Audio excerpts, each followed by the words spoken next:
So welcome to the next in our online messages brought to you by the Friends at Center Congregational Church in Lynnfield, Massachusetts. This is Reverend Tom Bentley, hoping that this Easter message finds you in good spirits and helps you in your journey of life.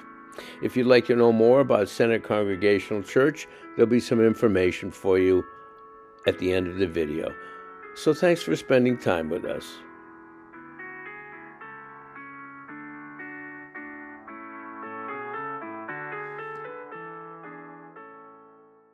So, grace to you and peace from our friend Jesus.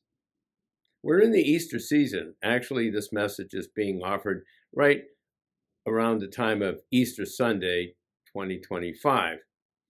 Most preachers tend to lean heavily on the gospel reading for this day to help them compose and share a message.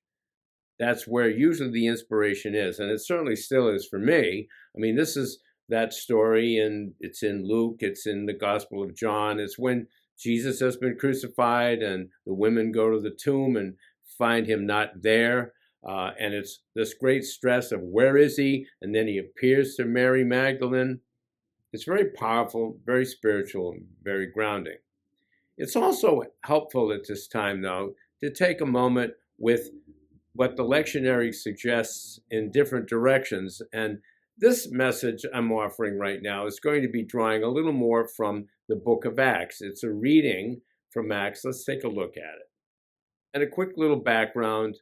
It's Peter offering this sermon in a moment of understanding, an aha moment, which is critical to the life of our faith.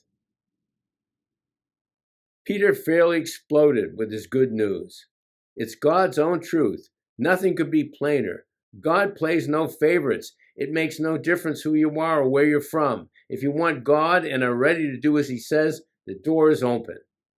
The message he sent to the children of Israel, that through Jesus Christ, everything is being put together again. Well, he's doing it everywhere, among everyone. And we saw it all, everything he did in the land of the Jews and in Jerusalem where they killed him, hung him up on a cross. But in 3 days, God had him up alive and out where he could be seen. Not everyone saw him. He wasn't put on public display. Witnesses had been carefully handpicked by God beforehand. Us, we were the ones there to eat and drink with him after he came back from the dead. He commissioned us to announce this in public, to bear solemn witness that he is in fact the one whom God destined as judge of the living and dead. But we're not alone in this. Our witness that he is the means to forgiveness of sins is backed up by the witness of all the prophets. This speech is delivered after a series of very interesting stories that happened in the book of Acts. There's a man named Cornelius who was a Roman centurion, and he's very taken with the Jewish community. Indeed, he feels an affinity for the God that they are speaking of, and this person, Jesus Christ. And he listens outside the synagogue is probably what happened. But as a Roman soldier of high rank, he can't convert to Judaism. That would be looked upon as, well, almost a seditious thing to do, because the Jews were perceived to be really against Rome, and the way they approached this exclusive worship of Yahweh, their God, really ticked off the Roman authorities. So Cornelius didn't want to go that far, but he had a dream where he was told to go and find this person who was waiting for him and introduce himself. And he was sent to Peter. Meanwhile, Peter has a dream himself about this struggle about including the Gentiles in the life of the early church. And Peter has this vision of all these things that the pious Jewish person is not allowed to eat being brought down in a sheet, and God saying, "Here, eat, this is good." And Peter sees this happen 3 times, and he realizes that this is a directive from God, and it's true. And then into his life walks this man Cornelius, and they acknowledge each other. Cornelius actually wants to worship Peter because it's such a transcendent moment. Peter says, "Get up." And then he gives this great message, this sermon about, hey, I get it. This is for everyone. And that's the message. It is for everyone. It is. That's a powerful message. This resurrection to new life, this transformative intervention by the divine creative force of love in the universe, this is for everyone. This is a renewing moment. Peter captures this holy offering, this spirit, with a wide open welcome. He goes on to say, in truth, I'm grasping, beginning to understand that God is no respecter of appearances, shows no partiality, so go some translations. Rather, in every nation, the one who fears God and acts righteously is acceptable to him. Now, this is opening the door to a lot of beautiful and possible things, but it's also opening the door to a lot of trouble. Because this inclusivity of the Christian experience has really been a problem for the early church and was a problem in that day, and strangely enough, continues to be an issue. That this love we can know through Jesus, this empowering new life, is for everyone. This resurrection is not just about a personal connected to the divine, it's everyone's connected to all that is divine. This is really the message of Easter.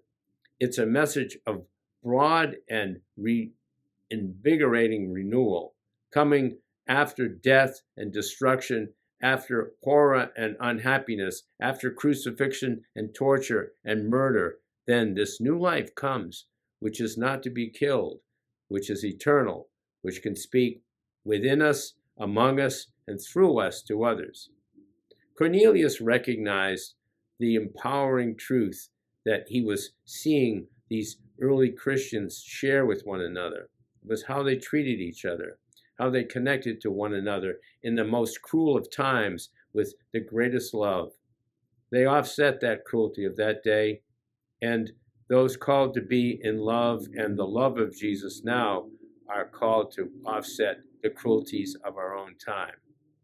Resurrection is the possibility of a new life in a lifted and transcendent way that overcomes all the evil of the day and then brings to us this great diversity, this great inclusivity, this great amalgam of humanity, that they all may be one, is the prayer of Jesus. And in the resurrection, we can become so. I love the story of the early disciples struggling with the death of Jesus and then meeting him on the road, finding that he was empowering them to have a whole new life, a dangerous life, but a life guaranteed of love and purpose, even till their last breath. That's the invitation we all have in this Easter season. So I hope that as we wrestle with all the trappings of the Easter moment, the little bunnies and all that, we can understand that what we're really called to be is radically inclusive of every human being. And there's no cultural or emotional or societal barrier. There's no cognitive barrier. There's no thing that separates us one from the other in the possibility of being fully human in the Christ who is fully human and fully divine in the love of Christ that makes us divine. It's in that spirit I invite you to share and partake of the Easter truth. Peace and best wishes. Amen. So thank you for spending time with us. We hope this message helped you. And if you'd like to know more about Center Congregational Church, you can go online at centerjazzchurch.org. And of course, we'd always love to hear from you. You can reach us at the telephone number above or the email address. So peace and best wishes. Goodbye.